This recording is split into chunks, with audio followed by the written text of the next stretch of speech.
Hello and welcome to our Friday live stream with Team Tim. I'm Jesse. We have kind of one and a half Tims here today because Tim Golden is out in, I think, Costa Rica for a family wedding. We have Tim Schnur as always, but wanted to take a quick second and introduce the rest of the panel for you today. First, at least on my left, is Henry Zhang. Henry, you want to introduce yourself quickly? Absolutely, man. Glad to be back. This is my third time on the show with you guys. Always a great time to be here. I'm a co-founder over at Sention. We're a configuration hardening tool looking to just help managed service providers make their baselines a little bit easier to set up without all of the sort of hassle of working with policy, dealing with users, operations, all that kind of stuff. So fun things for me every day. Yeah. Yes. Thank you, Henry. And then with us, I think for the first time, we have Dan Lee from Red Cup IT. Dan, you want to say a quick few words? Sure. Yeah. Thanks for having me, everyone. I'm a founder of an MSP and MSSP where we focus on shift left and building more secure environments from the start. And Sention is one of the tools that we use to help accomplish that. Great. Thank you. And then we have Zach, who is his first time on the live stream. So I wanted to have him introduce himself quickly. Sure. Thank you, Jesse. My name is Zach. I am a new member of Fort Mesa as a channel sales director. Prior to my time with Fort Mesa, I owned a retail franchise and have spent some time in probably would be what some MSPs would consider to be their target market. So bringing kind of a perspective of the other side to the table here today. Awesome. Thanks, Matt. And then, of course, the man, the myth, the legend, Matthew Fish from Fort Mesa, CEO. Matt, I want to say hi real quick. Hey guys, so configuration's my jam on endpoint hardening. So I'm excited today to hear about this. Is we're finally reaching acceptance out in the end market, and I'm super excited about that. Yeah, excellent. Thank you. And so, yeah, that's a great segue into the topic today. We're talking about secure configuration for endpoints. And I think, like you said, it's starting to become more mainstream. And we talk a lot about how do we bring value or actually convey the value of the services we're offering the customer to them. And I think this is a great way to do that because today we're talking about how security as a byproduct of quality. And what do I mean by that? Well, secure configuration of an endpoint is not just keeping it safe, it's keeping it standardized. And with standardization, you have efficiency gains, you have less configuration errors, things break less. And so I think when we talk about configuration and securing the endpoint with the client and configuration templates, we can talk about it as a product of quality and quality assurance rather than just security. And so I don't know, I want to kick it over to you, Henry, and get your thoughts on that and maybe kick us off here. Absolutely, man. I think it is always that sort of thought process about security being a process, right? You skip a step and you lose something, and then you start to have problems further down the line, especially with things like configurations. Where I think sort of where we started was looking at this sort of face value idea of, hey, I set something on or I turn something on, right? And as long as it's working, it's good to go. The sort of problem that we encountered with that is that it's kind of weird to say, but it's almost like an IT-focused mindset as opposed to a security-focused one. And so when it comes to IT and our experience over there, it's just like, hey, if it works, don't fuck with it. If it's not broken, don't fix it, right? But unfortunately, security doesn't really work out the same way because we need to know all the time that it is working or that it is set up properly and be able to have that audit trail going backwards. And that's sort of been the trend that we're trying to move toward. Right. Well, that's actually we have somebody on the stream today, Dan. I think you could give good perspective on that because you're doing both managed IT and managed security over at Red Cup. Is that accurate? Yes, that's accurate. So in terms of that, how do you see that, and how do you walk that line with the client?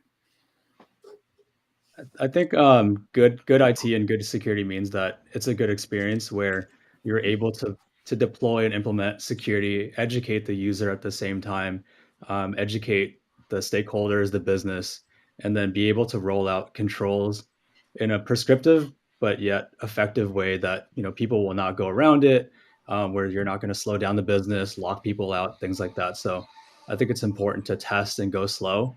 But the goal would be to get to the point where you could possibly, implement CIS IG1 and then eventually IG2 or pull down the controls that make sense for the business. So I think it's all about learning the environment and talking to the business users, the end users, and that's kind of how we think about security and IT together. They are kind of two different departments, but it goes hand in hand. So if you have one without the other, you'll have a great IT program but horrible security, or a great security program but everyone hates you because it's hard to work. Right? So I think having it together, considering both, is really important. Yeah, I think you nailed that balance. Yeah, I'd love to hear more about that. But Tim's going to take off here. Tim, enjoy your wedding. We'll talk to you soon. Talk to you next week. Thanks. Should we clarify that Tim's not getting married? He already is married with his daughter. Yes. Congrats on the marriage, Tim. Yeah. Baby on the way. Yeah. Enjoy a Corona for me, my friend. What was I going to say? I'd love to hear more about that, like that balance, right? Give us a little more like color on the conversations you have with customers, right? Because like obviously a lot of security is frictionless, right? In terms of a longer login process, a longer authentication process, some nagging things here and there, getting shut out of systems, right? How do you balance that, in terms of it sounds like you're striking the balance, which is a very tough thing to do for MSPs. So.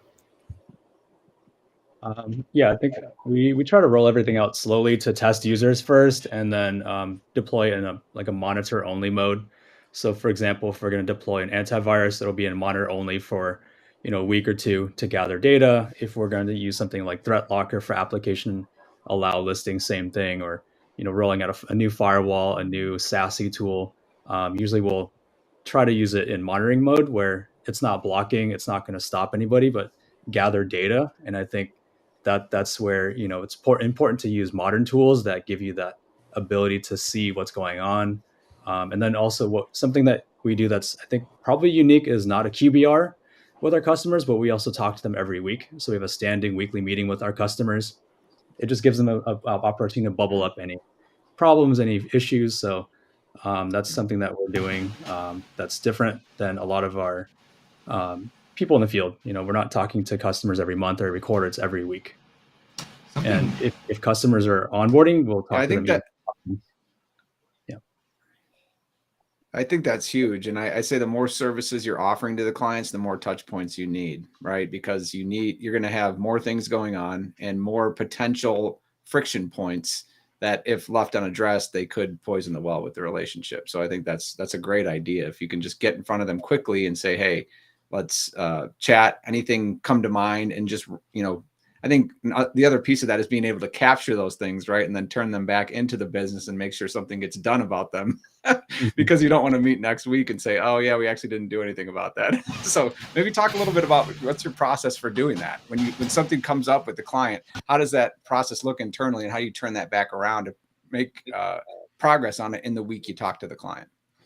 Sure. So basically what we do is we have Halo PSA as our ticketing system, if you will, but we also use Notion, and every single customer has a Notion page, and we also use Jira as well. So although we're an MSP, we run more like a SaaS company or a software company where we take a feedback loop and we log the notes from every call, have action items from every call. So whether that's helping the customer directly to solve something or something we can retool to re-engineer and make it better, that's something that we're working on. We use a lot of SaaS tools here at Red Cup, so we've learned a lot from how these SaaS companies operate. They always place a CSM, like customer success manager, where they're always available to chat with you and talk to you about what problems you have. Then they take it back to their engineering team.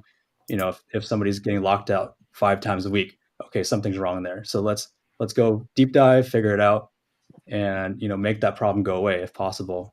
Whether it's a new solution or really figuring out what's causing that to happen so many times. And even in our Halo PSA, we have an automate button where any one of our techs can click this button and it says automate this, meaning they've seen this issue 2 or 3 times.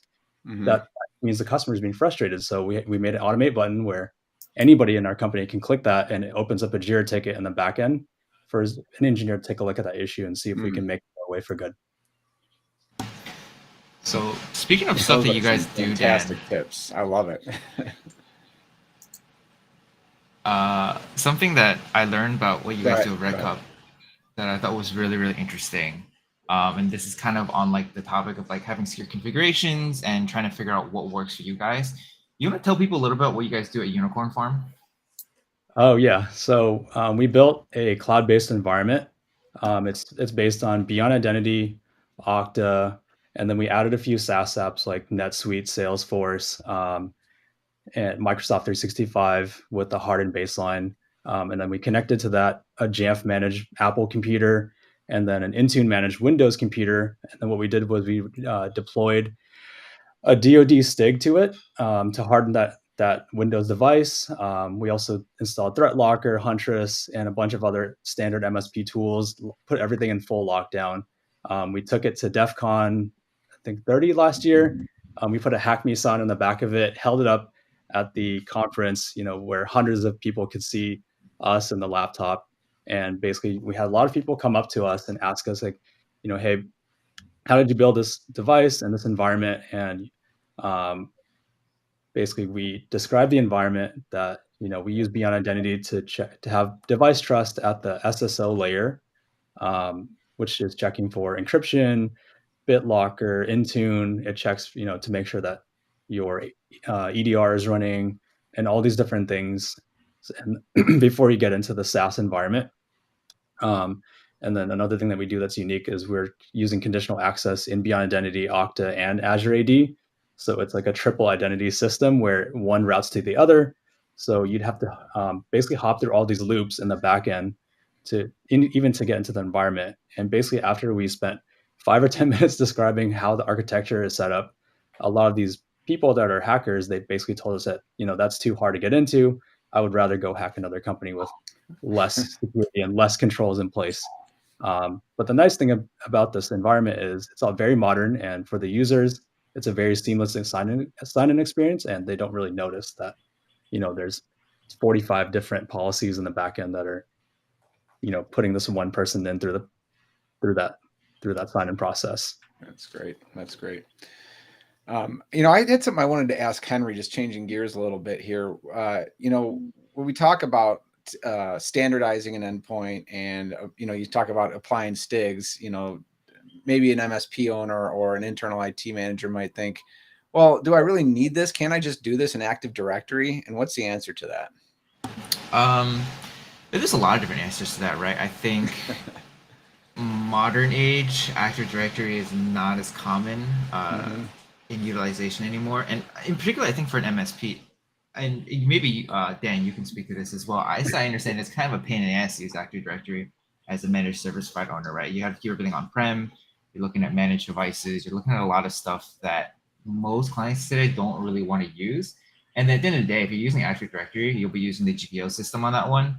And the way we look at it is if you're using domain group policy, you're accepting maybe like a 10, 20% chance risk that something just won't apply, and then you'll just never know about it. And so from our standpoint, it's like, yeah, you could go ahead and do that. So you can do all this manual setup and processing with Active Directory to keep it integrated with this legacy system that Microsoft is trying to kill, to accept the 20% chance of failure. And I know from my perspective, it's not really the direction we're trying to move. That's for sure. Yeah, it's more of a ubiquitous approach. So that makes sense. Yeah. Okay. Go ahead. I think you might be muted. Sorry, guys, microphone. Having implemented these Active Directory hardening tactics, I will tell you, it is hard enough to do that in a medium enterprise spread across multiple sites. Right. Organizations that are really deeply entrenched in Active Directory, they do need external reporting products to really understand what is actually making it out to the endpoint. And Active Directory is not enough. And for an MSP, first of all, most of you guys are phasing out Active Directory, right? And where you're not, you've got a pile of Active Directories. You don't have a Active Directory, right? You're lucky if all of your customers only have one. So the idea of keeping all those policy enforcements and measuring practices straight and then standardizing and normalizing across customers. Yeah. It's really a non-starter using those tools. Yeah, and I think too, obviously I was playing devil's advocate there and kind of setting you up a little bit, but I think also the big thing for me at least is having a background in financial services clients, investment firms and things like that. You're seeing a ton of M&A, and so this is huge for that, to be able to onboard companies quickly and not have to worry about these huge Active Directory integrations and trust relationships and everything else. You can simply take and apply the templates across endpoints ubiquitously, regardless of the Active Directory structure. And so that's helpful. So you're telling me you don't like working with trust? No, I don't. I don't think I'm the only one either. Shifting gears, I think the big thing with Dan we really wanted to hear about was tell us, how you picked Sention and you were able to convey that value back to the customer. And I think we're curious as well, are you charging extra, is Sention varied in kind of like an all-in per seat per price? Talk to a little bit about the dynamics, the pricing dynamics, but also the value conveyance, right? That got them to say, oh, I really, I'm excited about Sention coming into my IT stack. Got it. So going back to the unicorn environment and what we're trying to build, I think like Matthew was saying, basically it takes a lot of work to deploy 400 different controls to Windows 10 or Windows 11 environment.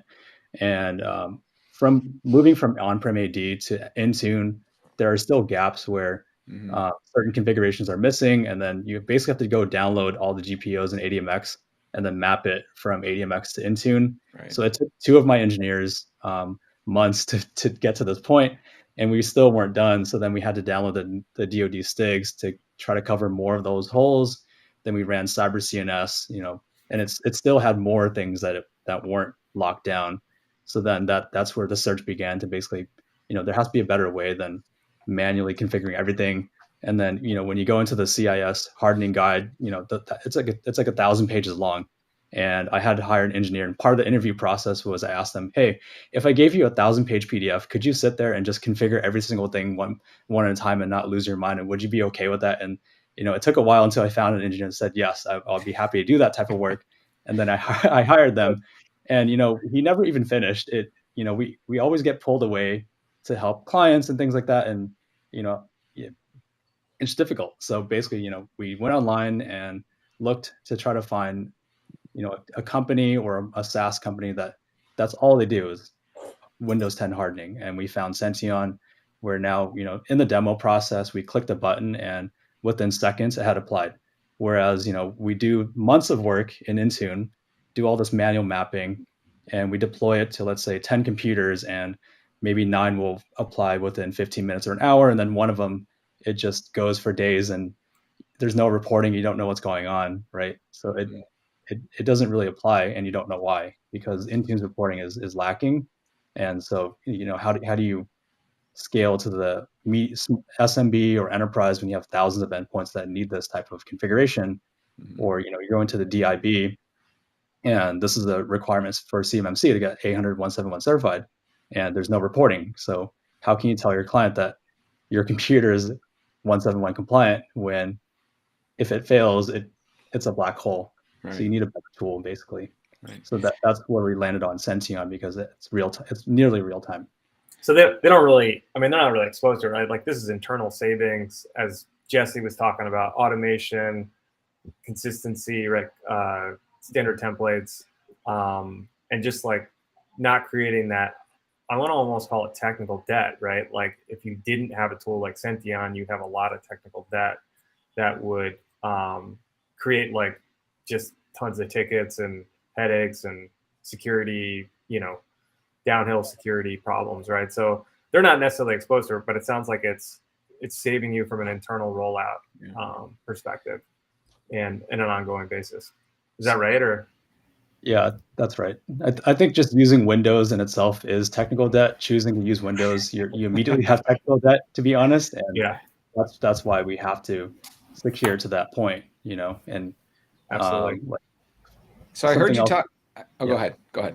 I was going to say something else we're doing is also working in DevSecOps. So we also help customers with AWS environments, Azure environments, GCP rolling out their applications, and even when you pick an Amazon AMI, there's hundreds of vulnerabilities in Linux already. The second you deploy that server or do a Docker pull, it has hundreds of vulnerabilities.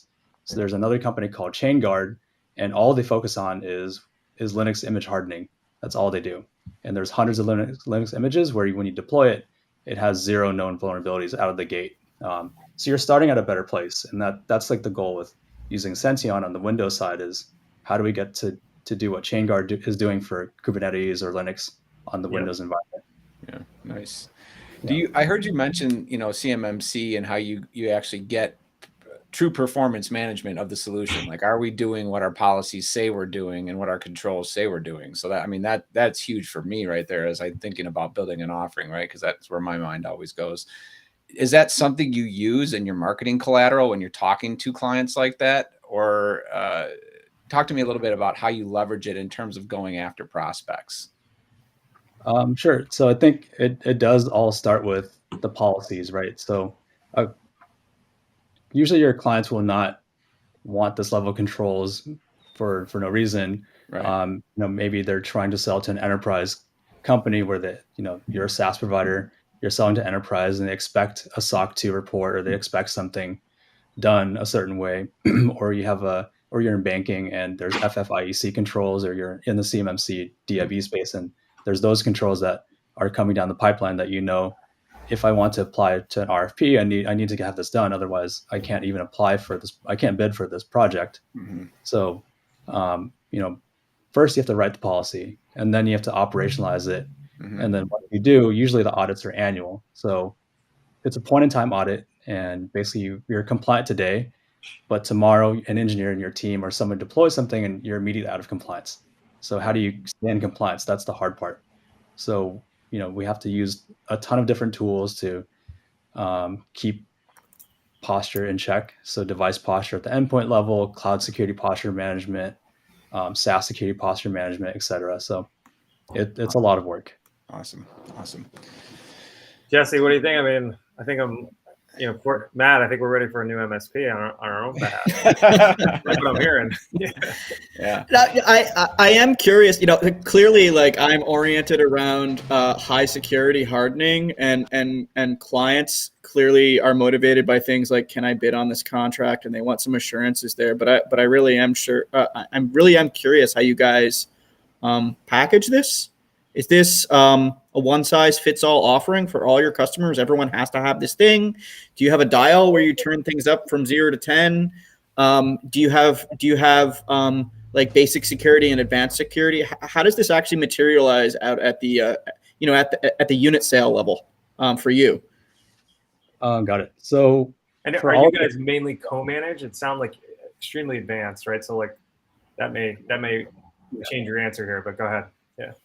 I think the goal is to offer enterprise level security at an SMB price, or starting at an SMB price. Although we do have premium pricing, so our starting price is between 200 to 500 per person per month, based on how many controls you need in place, what industry you're in, how many tools are involved, to get to that zero trust point. And also we're sitting on the side of the table of the client and talking to the auditors, providing the evidence, rolling out all these tools. So we're really like a partner of the company. And so we're so deeply ingrained that although even our small clients, it's still a partnership, and it's like co-managed IT. So the way we set it up, the client owns all the tenants. We have access to those tenants, just like GDAP. They own everything and they give us access, and we'll deploy the controls, the templates in place. And if it doesn't work out, they can cut ties, and it's easy because they already own everything. We're just delegated access to everything. So I think in terms of liability, and compliance and auditing reporting, it's easier because everything reports to the business, and we're a unit in that business. We're not like an MSP external provider per se that owns everything, if that makes sense. Yeah, it's awesome. Yeah, as you said, you pretty much like subrogated yourself from like the liability. You're just a cog on the wheel playing, trying to add value. So it's awesome. Yeah. I'm sure. Go ahead, Matt. I'm sure we have some viewers here that are wondering how Red Cup managed to pull off this feat that the customer is responsible for, the commodity, like low value work that for a lot of MSPs makes up the majority of their day, and they're really focusing on this high value security layer, and customers are buying it, right? So I think there's a little bit of market evidence here that MSPs that are looking to focus on moving towards those value services, that there's gold at the end of the rainbow, I guess. Maybe I can share my screen if that's okay, and that might help show. But we focus a lot on identity. So every customer gets beyond identity in Okta, and that goes in front of all of your SaaS apps. And so it's a whole passwordless experience. Hopefully I can share this. Let me see if I can get this. And talk a little about typical client industries, where, regionally, where you guys are operating. Are they all like, and then like size as well? We're based in California, although we operate in every state. We have clients in New York, Texas, Alabama, Georgia, Colorado, Arizona. So they're all over the place. And the industries we focus on are mostly financial services and healthcare and enterprise B2B SaaS. So most of our customers are building software themselves. They have full-time developers or outsourced developers, onshore or offshore. And that's where, security is really important, because when you have a remote team or offshore team building your software, that's a supply chain security risk. So you want to make sure that before someone can get into the environment, you have very high assurance that they are who they are. So even when we're hiring people, we run them through an app called With Persona, where it sends them a code. You take a picture of your ID and you do a video face ID as well, a selfie, basically, to make sure that you're going through KYC before you even get access to the Red Cupit IT environment. So we're doing all kinds of stuff here to make sure that we're securing the identity of the user, and then securing the identity of the device as well. Awesome. Zach K, the second Zach K on the. Welcome, Zach. Well, thanks for having me. I got to finish up my own webinar before I got to hop on this one, but when I see security configuration management, gotta come on. You're just a machine today, back to back. So glad you can make it. Yeah, absolutely. Dan, it's been awesome hearing more about the internal workings of your MSP. I mean, identity is where it all starts with your MSP, from what I've learned. I mean, that's huge, and it's awesome to hear Sention's been doing well for you, and including it in that package. I would actually argue Dan's MSP starts from his calendar. Only man I've ever seen that's got open calendar links at 4 a.m. and he'll show for them. Yeah, we have some clients in UK and Germany that we're talking to. So yeah. I'm curious to talk about, I work with a pretty wide variety of different MSPs and where they are at in their journey. And so I'm sure some of the MSPs that are newer or smaller or just getting started or want to make that transition to start offering these value services. Talk about kind of the trajectory of how Red Cup IT started and what that journey looked like to get to where you are today. I think we started off like as a computer repair shop. Actually, I started the company out of college. That's a big journey. Yeah. Yeah. Apple PC repair shop, fixed a couple iPhones. Somebody even wanted me to fix an Xbox once. We said no to that right away. And then, we upgraded to business support, break fix. And then from there, after a year of doing that, we got hundreds of customers in Orange County, California, but realized that people will only call you once or twice a year when things are really on fire. that was, very reactive. And, although we provided a good service, it started breaking down because too many people were calling and it was unpredictable. So we did some Googling back in 2011 and found something called MSP. So, we did more research.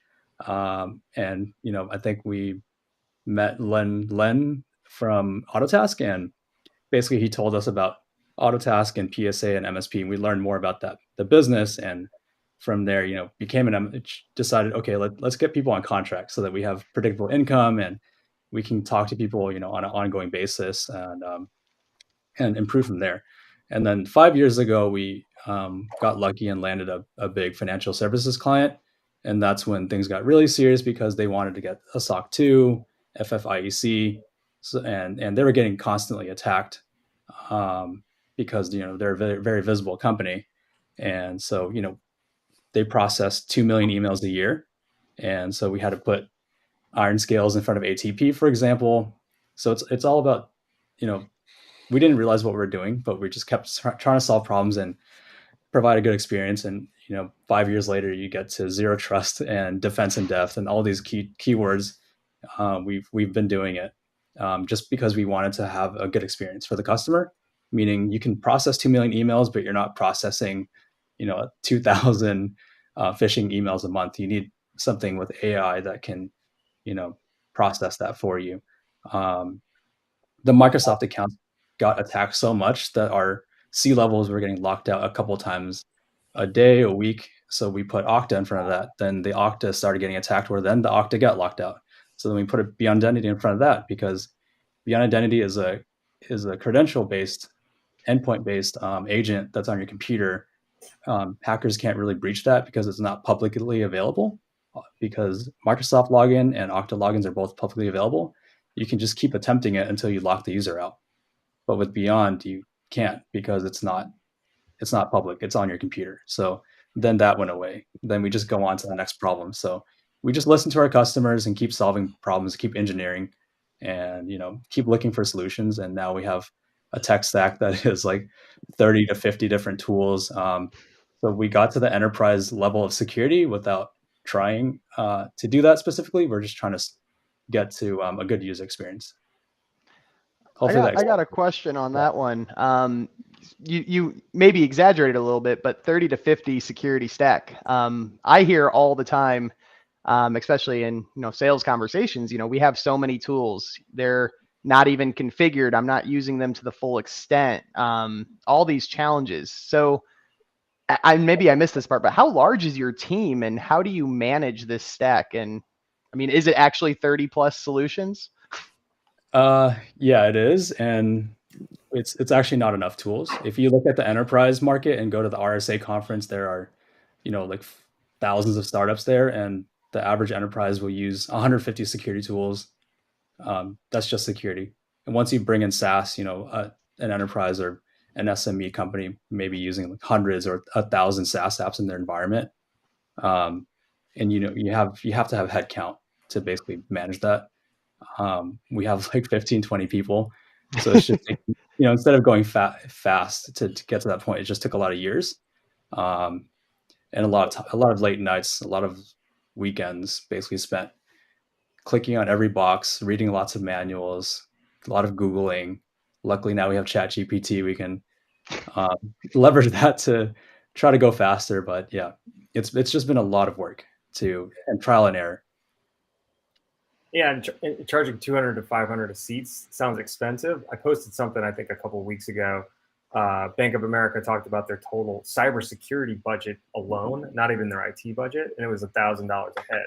So obviously, you're still relatively cheap. Like as you said, you mentioned 150 tools, which is only you're only applying a third of that. So yeah, no, it sounds like you guys are really figuring out how to stay lean, I guess, from an enterprise basis, but also, justifying that 200 to 500 spend. Talk a little bit about security frameworks that you're chasing. You mentioned SaaS firms that you're supporting. Are they chasing a SOC 2? Are there other credentials that you're, building your security control framework off. Like, just talk a little bit about like how you build these cybersecurity programs, and how does the outside world understand that evidence that you're doing all the right things. So basically, most of our SaaS companies, or sorry, clients, well, they will look for a SOC. Their customers are looking for a SOC 2 Type 2. So that's what we're building for in terms of the program policies and procedures. And the tools we pick, like an access review tool, every year, every quarter, you have to review all of your logins, for example, and that's usually done via a spreadsheet, and you have to download all your logins across all of your apps, whether they're on-prem or cloud, and then make sure that that's linked to your HR system, right? And that's a very manual process, and then we go look for a tool for that. I was just gonna say, then you need another tool. So here it is. That fills one control, like a few controls. Right. And in like a SOC 2, there's like 85 different controls. And the more apps you have, the more things you have, the more software you need to manage everything, or the more people and time you need to manage it. So we're also partnered with a company called Drata that does compliance automation, and everything's API. There's so much data that's flying around that if you don't have an API, then it's going to be a spreadsheet or a screenshot that you need to provide to the auditor. And so we try to use API native tools as much as possible, because I think we're on the business of data. If you have good data, you can probably provide a good experience, you can provide better security, you can start thinking about, like, can I build a data lake, a security data lake? That's what some of the enterprises are doing, or the best SOC MDR providers are doing, is they're building a security data lake. It's all about the data. So that's why we pick the tools that we pick. And so do you guys run a SIM as well? Like, is there 24/7 response? Are you using SIM like tool and then doing security orchestration, things like that? What are you doing? I'd love to know what you're doing with that data. So internally, what we're doing is we're using Datadog to basically connect all of our tools like Keeper Security, Okta, Beyond Identity, AWS, Microsoft 365, and we're piping all the data to one place so that it can help monitor that data. And then we're also partnered with another third-party company for the 24/7 SIM and SOC.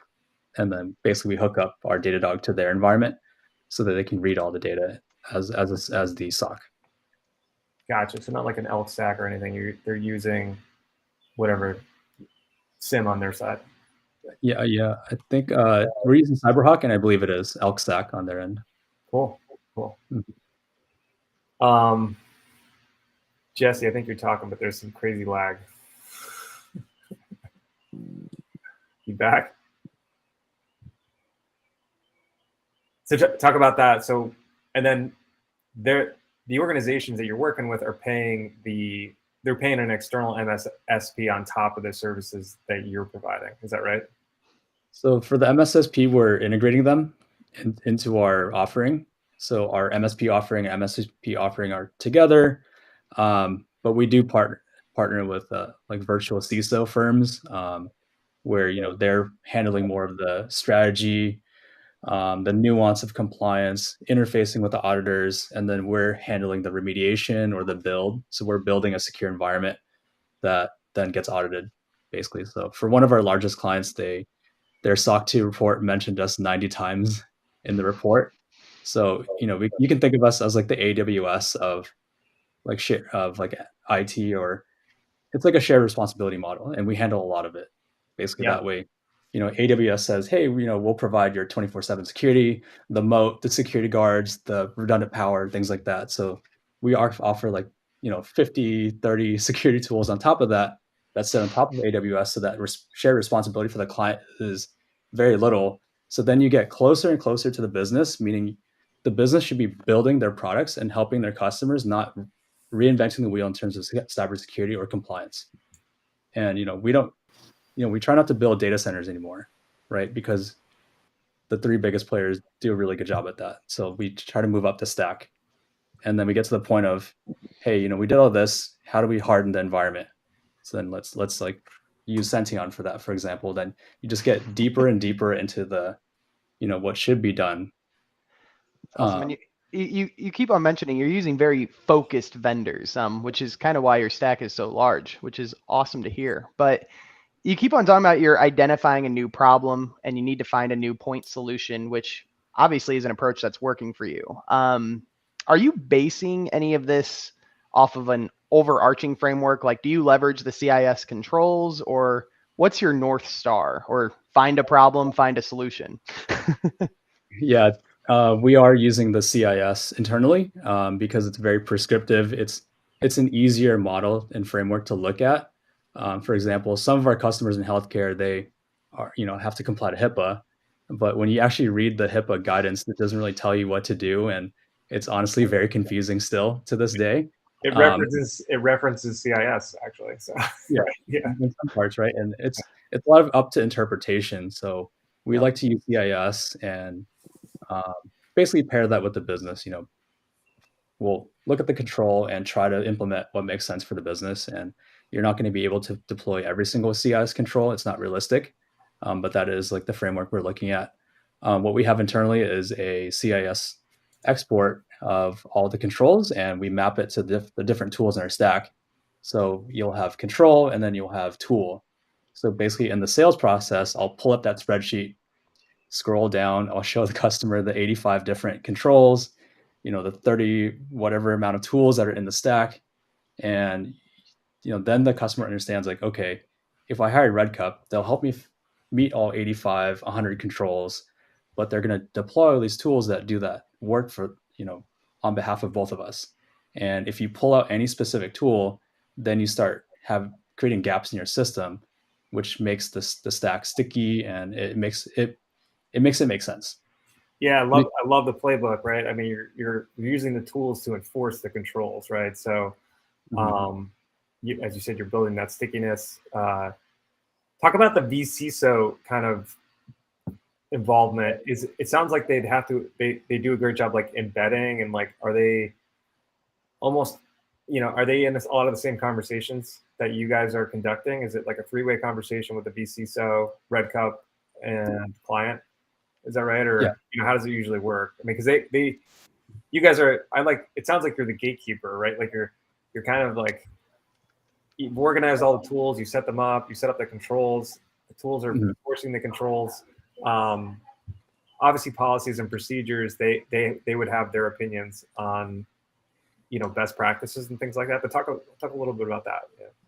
Yeah, I think partnering with vCISOs is good because most of our customers build software, and that's a different domain of expertise than what we traditionally have in MSP, which is IT. We're racking and stacking servers, we're spinning up a 365 environment in the cloud. We'll spin up an Azure AD server, but when it comes to the ISV or the software that sits on that server, that's a different story. Or if you're building the software, that's a different story. Now you need a CTO involved to talk about CI/CD and things like that, and then that type of security, OWASP, and doing a penetration test on the application. So, and then, part of what the CISO should be doing is educating the business, the board, the employees, and the partners and customers with the importance of cybersecurity. And that in itself is a separate job.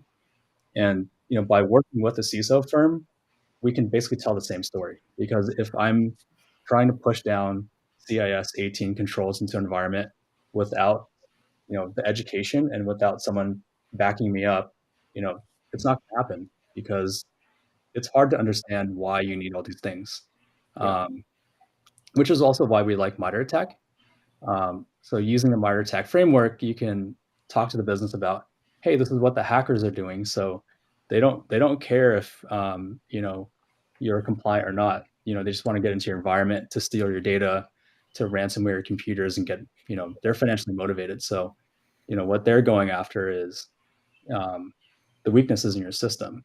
So whether you're compliant or not, it doesn't really matter when you think of it from an attack perspective. So we also think about MITRE ATT&CK as well as part of the process. Is how do we prevent like MFA push fatigue, which is how Uber went down, right? So use something else. Don't use Octopush, for example. Yeah.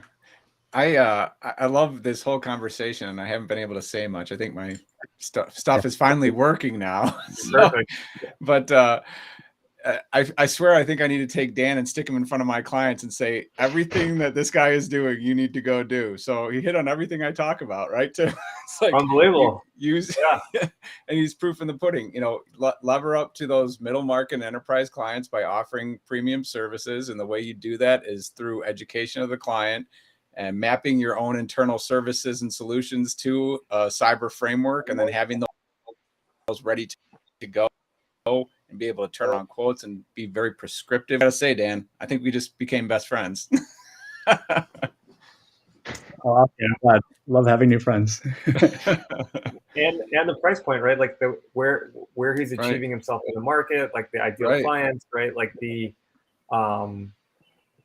doing the high value services, right? Like as opposed to like a lot of the commodity IT, low value, like high competition, right? Like you've clearly differentiated yourself in your sector, which is awesome. And And I think too, for people watching, it can seem impossible, right? Like how we can never do that. Well, I mean, he was fixing iPhones to start, right?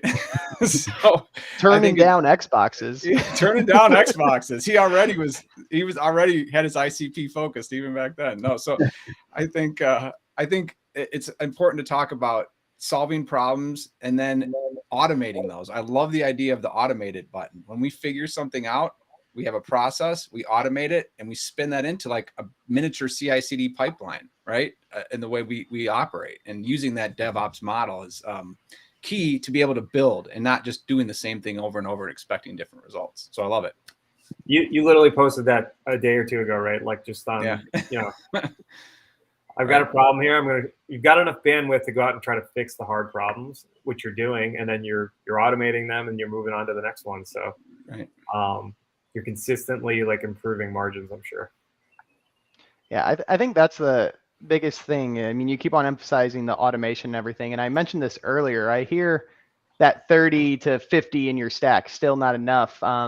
Your price point is where I know MSPs are trying to get to today, anywhere from 200 to 500. It's not like you're 1 in a million. That's where everyone wants to be. They're just not there yet. But even the MSPs I talk with, they maybe have, 15 things in their stack at the 200 price point. And they're like, my margins still aren't big enough. So I think the answer to this is, you automate everything. But I mean, is there more you can elaborate? I mean, how are you able to have so many be at the same price point that all MSPs want to be at and still making your margin? I think it's a lot of heavy testing internally. I have like 5 iPhones, two iPads, like 3 Windows computers. I have my MacBook Pro has 64 gigs of RAM, so I can run Parallels on it. And if I pull up my screen right now, I have like, Ubuntu and all kinds of stuff running on it. And we try to do that for our team too. And the people that I hire, they're not your on-prem Windows guy. It's someone that's worked in enterprise for a couple of years. It's someone that has worked for MSP for at least 3 years. And, I ask every single hire, hey, do you have a Raspberry Pi? Why that matters is it shows that they have curiosity. It shows that they have a lab at home. Or, sometimes we'll talk to an engineer and I'll hear something loud in the background and, they're like, oh, I'm sitting next to my rack right now with a Fortinet and a Cisco rack switch, and I built a NAS and this and that. And those are the types of people that we hire because we're trying to be at the bleeding edge of technology and security and IT and user experience. We're not trying to do what has already been done many times. So it takes a unique type of curious person and a team that has that curiosity and that ambition to build what we build. And what I tell people is, hey, when I give you access to a software, go in there and click on every single button, look at every single setting, really learn what's in there. As part of the interview process, we'll ask some really obscure questions about Windows or Mac OS or terminal or command line, things like that. So by going really deep into these edge cases, we can suss out, to see if somebody is a fit here or not. And that's how, we can manage these tools, because I make sure that as many people on my team as possible are, for example, if we use LineGuard, they get all LineGuard certified. If they're going to use Sention, they're going to get Sention certified when you guys roll that out eventually, right? And have Sention Academy. You're getting there. We hire people that have certs. Certs give you a good framework.